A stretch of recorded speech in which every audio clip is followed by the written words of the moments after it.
Hi, I'm Zibby Owens, and you're listening to Moms Don't Have Time to Read Books. This 30-minute podcast features a new author interviewed by me every single day, 365 days a year, for about 30 minutes.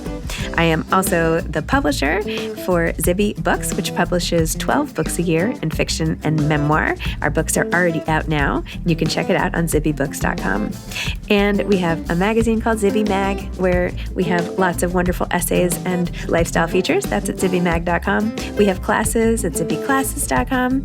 And I recently opened a bookstore in LA called Zibby's Bookshop at 1113 Montana Avenue at 11th Street in Santa Monica. I hope that you are able to enjoy some of our other offerings. But this here podcast is the basis of all of it and started in 2018. And no matter what I do, this is basically my favorite thing. Enjoy.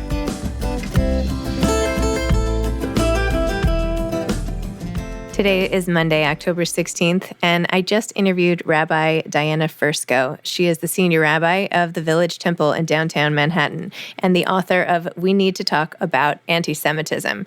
Our conversation was so timely that I am releasing this as a bonus episode.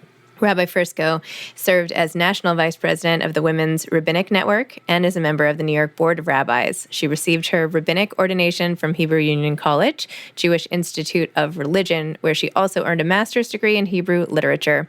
For more than a decade, Rabbi Fersko has been preaching and teaching about anti-Semitism. I hope that this episode gives some comfort to all of us out there who are deeply troubled by what has gone on with the massacre in Israel by Hamas terrorist group. And I've been posting a lot on my own social media at Zibby Owens about this, how upset I am on behalf of everyone and everything. And you can follow my thoughts and feelings about it there, but wanted to get a rabbi's perspective on what we can do to help, what Jewish people can do, what non-Jewish people can do, how to talk to our kids, how to make decisions, and all of that. I hope you find this to be a balm for your frayed nerves at this time. Welcome, Rabbi Fersko. Thank you so much for coming on Moms Don't Have Time to Read Books to discuss your book, We Need to Talk About Anti-Semitism, which came out in August of this year and literally could not be more timely, prophetic. I was reading your chapter about Israel. I mean, it's really unbelievable. So thank you for coming on. Thank you for having me. First of all, you explain why, but tell listeners when and why you decided to write the book and what was sort of the final straw that said, okay, I'm making this into a book. I've been thinking about it long enough. Sure. So I've been preaching and teaching about anti-Semitism for the past 10 or so years. I'm a congregational rabbi, and that affords me the privilege to speak from the Bima and to talk about urgent moral issues.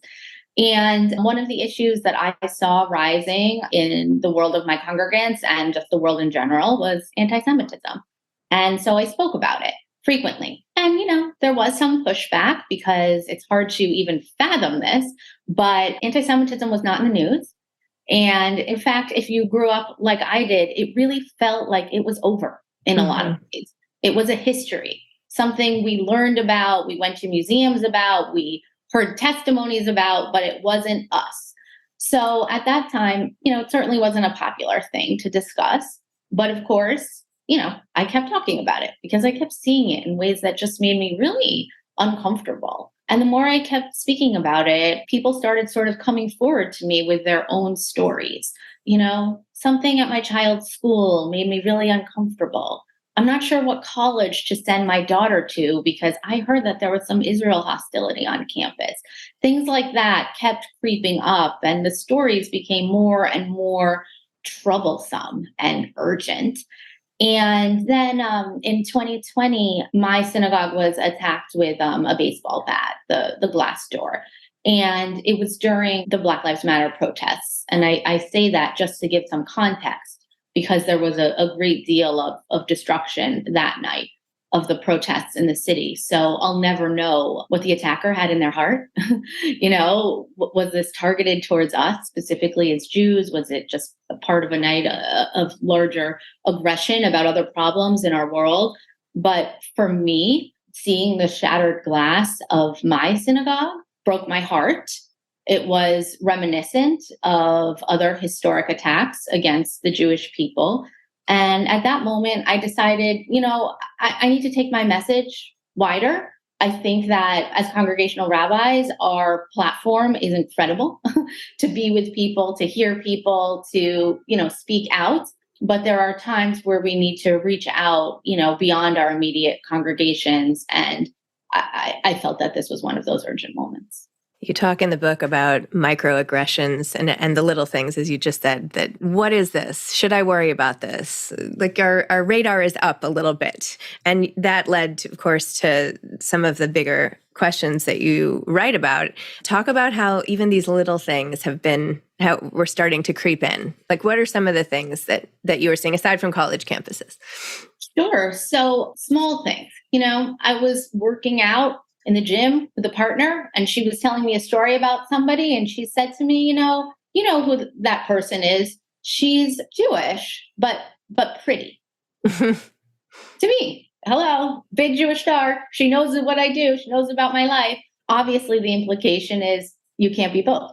Those two things are not consistent with each other, not Jewish and pretty, Jewish but pretty. Small comments like that, I think, are often very revealing. And they're very hard for us to know how to address. Do you make it really uncomfortable with your friend or your coworker or your supervisor? Do you call them out? And I think at this point, at this moment, Jews are more likely to say, I'm not sure what you meant, but I do want to let you know how that made me feel. But we're seeing these sort of microaggressions, what I call in the book, the narrowing of the Jewish people, the typing of us, the sort of pushing us into this one single dimensional way of looking, being, and acting is really a problem that we need to push up against. So I'm not here for microaggressions because I think often they portend a much larger problem. Yes, which of course is, the most unthinkable macroaggression you could ever imagine, or that I could have possibly imagined. In the book, in the chapter about Israel, you conclude with sort of three tacks that we could take, knowing the history and everything that's going on now. And I'm wondering how you feel about it, given what's happened. Right. So how can we fight Israel-based anti-Semitism? You say, in my mind, there are three options. Our first option is not to fight it. Instead, we can leave. We can leave the institutions, organizations, and universities that are making it increasingly clear they don't want us. We can start our own institutions, our own climate change advocacy groups, blah, blah, blah. If you are not Jewish but support Jews existing in America, you can join us and help us build these new structures. We need you. And then fast forward, then there is the second option. We can stay. We can try to change this trajectory from within. We can send our children to these colleges and help them represent as Jews. We can speak up and speak out. We can counter-protest and counter-program. We can remind people that just as we have every obligation to fight for dignity and justice for others, we also have every right to be a part of that work. You say this is not a small ask these days. And then finally, you say, and then there's option 3, do nothing. We like to say there are no wrong answers, but in this case, there is one wrong answer. Doing nothing is the outcome we absolutely cannot tolerate. We cannot pretend this problem is on the periphery when it is pervasive and appalling. Ignoring it is enabling it. Denying it is helping it flourish. Go from there. It's a very intense moment to have this conversation. I'm so glad we're having it, but please forgive me if I'm emotional. I'm very emotional right now. How can we not all of us be emotional? For context, because, for people listening to this long after this is aired or whatever, this is now just 1 week. Is it even a week? A week and 2 days after the horrific attack, massacre, terrorist, bludgeoning, just hostage-taking situation from Hamas against Israel, one from which the entire country and particularly the Jewish community worldwide is reeling. And, to your earlier point about thinking anti-Semitism was sort of over, this is the biggest, most horrific and unthinkable thing that has happened in many of our lifetimes, particularly, the millennials you talk about in the book. But even for me, I'm 47. Of course, I've spent my life learning. And when you talk about smashing the door, I'm like, crystal knocked. Everything has a corresponding event in history that we've learned over and over again. And I think that is why this is one of the many reasons why this is so terrifying, because we know what happened next and what the start was and what it could lead to and all of that. So this is the context into which we are discussing anti-Semitism in general and where you saw it just whenever you wrote this, like a year ago, to where it is today and how prophetic this ended up being. So yes, in the book, I describe 3 different approaches for diaspora Jews to respond to anti-Israel hate. The first is to leave. And I mean that both literally and metaphorically. Jews leave places, right? That's how my family got here. It's probably how your family got here. And it's happened to us over time, both by our own volition, but also from expulsions. So the Jews of France are physically leaving right now, for example, and doing mass immigration waves to Israel. We can leave. We can leave our physical places, but we can also leave our institutions. Many of these institutions have made it clear that it is not a welcome space for Jews, that they've diminished the ability for Jews to be able to feel like they can be Jewish, do something as simple as wear a Jewish star, share their love for Israel openly, and we can start our own institutions. There's plenty of precedent for that. The Jews of the Roman, when the temple was destroyed, the Jews kept going. We changed our whole way of life, our whole way of Jewish being. When Jews were expelled from Spain, we went to Israel. They wrote Kabbalat Shabbat, which you and I are still saying in shul every week. There's plenty of precedent for Jews starting new initiatives, new institutions, and building our own way. That's option 1. Option 2, and I've seen a great deal of this in the aftermath of these horrific terrorist attacks, is staying and fighting. So I'm blessed to have many Israelis in my American community. And, they're incredibly active and joined by American Jews and non-Jews in raising their voices, organizing against institutions that they feel are exacerbating hate speech, exacerbating anti-Semitism. And that's another option. Let your civic leaders know where you stand. Fundraise for Jewish causes. If you're not Jewish, call a friend and say, how can I help? Get involved. And I think we will do both of those strategies right now. The one strategy that I greatly caution against is to do nothing. Mm-hmm. Doing nothing is being complacent. Doing nothing is allowing anti-Semitism to flourish. And we simply cannot afford that at this moment. How are you talking to the congregation about what happened? How are you processing this? How are you personally handling this? How do you get up and do the everyday things and hold the fear and the everyday? I think that is something everybody is struggling with right now.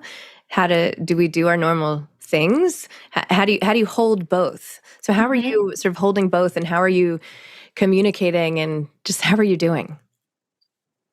The first thing I want to say is that there are levels of crisis here. And my heart, first and foremost, goes out to all the families of the victims and the hostages, everyone in Israel that is struggling at this moment. And that's its own level. For me, as a diaspora Jew and as a leader, I would say I'm doing poorly, like most of us are, but I'm continuing. We have to keep going. The way I'm talking about this in my congregation, for me, it's always about reaching back towards Judaism. We have suffered many, many times before. We've suffered recently. We've suffered in the ancient past, and it's all there. If you look at Tanakh, at the Hebrew Bible, there are entire books dedicated to this. There's Lamentations, there's the book of Job, there are Psalms of comfort. For me, that's where my strength comes from, our wisdom tradition and our history. And I think it's also a very important moment to put down your phone if you can and be with each other, be in community. We listen to each other, we grieve with each other, we embolden each other, and we need to lean into Judaism. Hamas would like to eliminate the Jewish way. We can't let them do that. So every time I feel a sense of panic and dread, which is a lot of times, I do a Jewish thing. Give tzedakah, light the Shabbat candles if it's time, call a friend, visit the sick, lift up the fallen, fulfill a mitzvah, a commandment. We need to continue our particular way now more than ever. Do you feel unsafe? Yes. Like, do you feel unsafe walking into temple every day? Yes and no. So, yes, I feel unsafe. Of course, I feel unsafe. Look what's happened. It is not, of course. However, we keep going. We have to show up. We have to be there. And we have security. Unlike Israelis, we do not live in arm's reach away from a murderous terrorist organization. And now more than ever, I feel like it's essential to show up in public as a Jew. Who should be reading this book right now?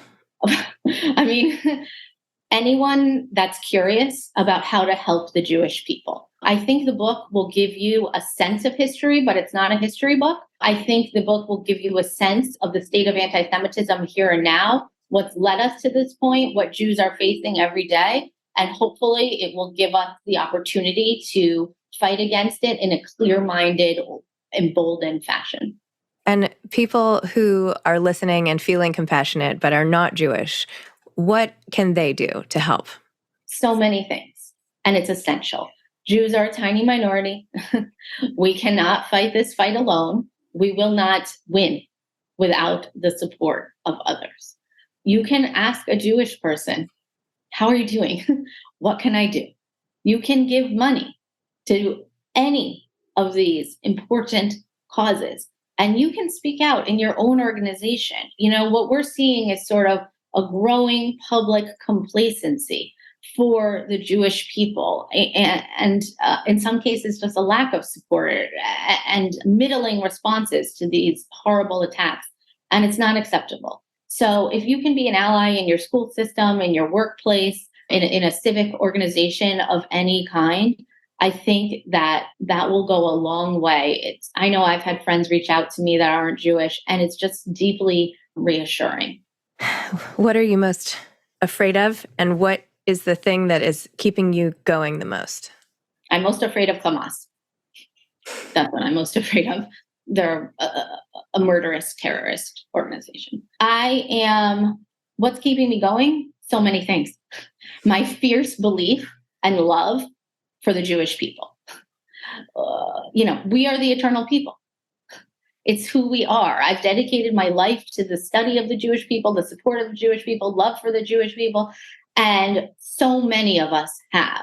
So I think I'm emboldened by the strength of our community, by the passion that we've shown, the grit that we're showing, the unity, the solidarity. And just as always, now, but always, I'm fueled by the sort of brilliance and divine nature of our Torah, of our tradition. So there's really nothing that is going to stop us from fighting this.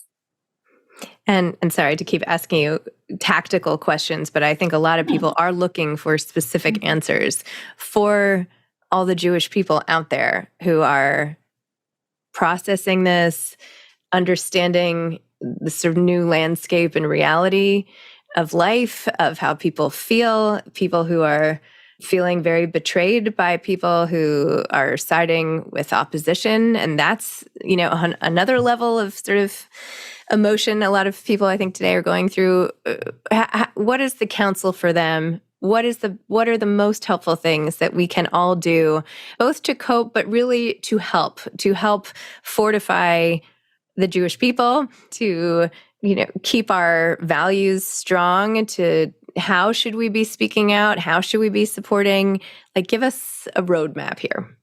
Sure. So these are my priorities. One, I give resources, however much or however little I can, to organizations that are on the ground in Israel. So I saw that Bloomberg was matching donations to Magen David Adom, which is the Israeli Red Cross.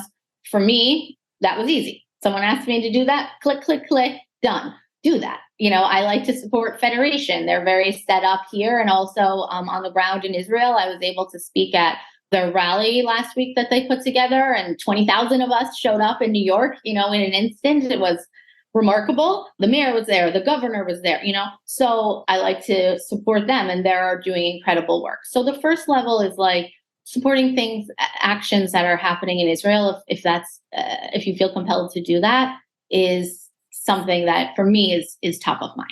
The second thing, which I think is very much on the minds of Jewish Americans these days, is what do we do here? How do we cope with what you're describing here? A sort of landscape that's newly revealed to some people and a shifting of a narrative that I think some people are very uncomfortable with. One, you can't fix everything. Okay. So you need to just know this is one step at a time. And there are two steps here that we can do at home.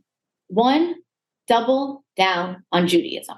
It doesn't matter if you've never done a Jewish thing before. It doesn't matter if you went to Hebrew school 3 times and then you quit. It doesn't matter if, who you are. If you're Jewish, now is the time to engage in Jewish practice and behavior a little more. So pick one thing and try it. One easy thing. The second thing to do is to observe the landscape and assess where you might have leverage. You might have some leverage in your school system. You might have some leverage in your workplace. You might be a writer and be able to write something. I'm not sure. I know a lot of your people are moms. Like, you have a lot of leverage in your family, use it. Those are the two things I would say. Do something Jewish and use your leverage where you have it. How do you feel about future books? What would the next book be to follow up? We need to talk about anti-Semitism. What do we need to talk about now? I don't even know what the next hour is going to be, Zibby. I'm not asking for an actual book. I'm saying theoretically. I'm not saying go to your study and start writing. Just saying, what do we need to talk about? What else? What would the follow-up be? That's a great question, and I'll think about it. I'm not really entirely sure. For me, I think it's about more broadly about Jewish American identity, that there's a lot of space there to develop what it means to be a Jewish American today. And that's within the context of anti-Semitism, but it's also beyond the context of anti-Semitism. And, that's where my life is and my heart. Amazing. Any last thoughts for anyone going through this, or who maybe they're listening to this months ahead and who knows what will have happened in the interim? What thoughts of yours do you want to get out there? Most important thing is to have people to talk to. Be in a community. I think that helps process. I think that if you live on the internet, that will give you a great sense of anxiety that feels interminable, overwhelming, and unresolvable. And it will also give you a shallowness of existence. 3 lines is not enough lines to talk about what's happening here. And it's misleading, it warps things. So I think if you're a kid, march yourself into Hillel. If you're a college campus, find a Jewish youth group, find a synagogue community, a sports team, a friend group, whatever, where you can be yourself in person and see somebody else's humanity. If you're a mom, you know what to do. You're doing it. Call all your mom friends, reach out to your book clubs, go to your synagogue. I think moms are incredible in this moment. And I think the key thing to do is things will continue to happen. This will get more difficult on many levels. There will be, very, very difficult moments for so many people in the future. And it's very sad and heartbreaking. And I think when those things happen, you need to be able to have people to talk to already. So make your communities now. I love that. Rabbi, thank you so much. Thank you for talking today. Thank you for all the work you do. Thank you for this book. Could not have been more timely. I wish everybody would read it. So, me too. Thanks so much, Zibby. Hang in there. Good luck to you. Thank you. You too. Thanks for listening to this episode of Moms Don't Have Time to Read Books. Don't forget to follow me on Instagram at Zibby Owens and at Moms Don't Have Time to Read Books.